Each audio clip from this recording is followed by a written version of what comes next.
नमस्कार, मी दादासाहेबनी लोकसंघर्षमध्ये आपलं हार्दिक स्वागत.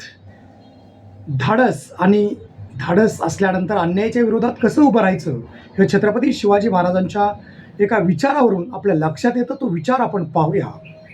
एकदा छत्रपती शिवाजी महाराजांच्या स्वराज्यामध्ये एका गावातील गरीब शेतकऱ्यावर श्रीमंत सावकाराने अन्याय केला होता.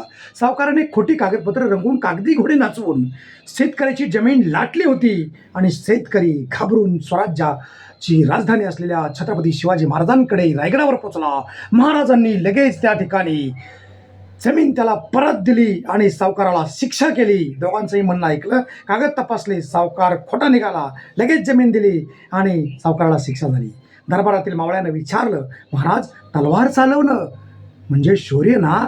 महाराज हसून म्हणाले, अन्यायाविरुद्ध तलवार उचलणं शौर्य आहेच, पण ज्याच्यावर अन्याय झाला, ज्याच्यावर अन्याय होतो त्याच्यासाठी निर्भयपणे उभं राहणं हे त्याहून मोठं शौर्य आहे, हे त्याहून मोठं धाडस आहे, हे महाराजांनी ठणकावून सांगितलं. खरं शौर्य ताकदवानाला घाबरण्यात नाही आहे, तर दुर्बलाच्या न्यायासाठी धैर्यानं उभं राहणं यातच आहे. धन्यवाद. जय हिंद, जय महाराष्ट्र, जय शिवराय.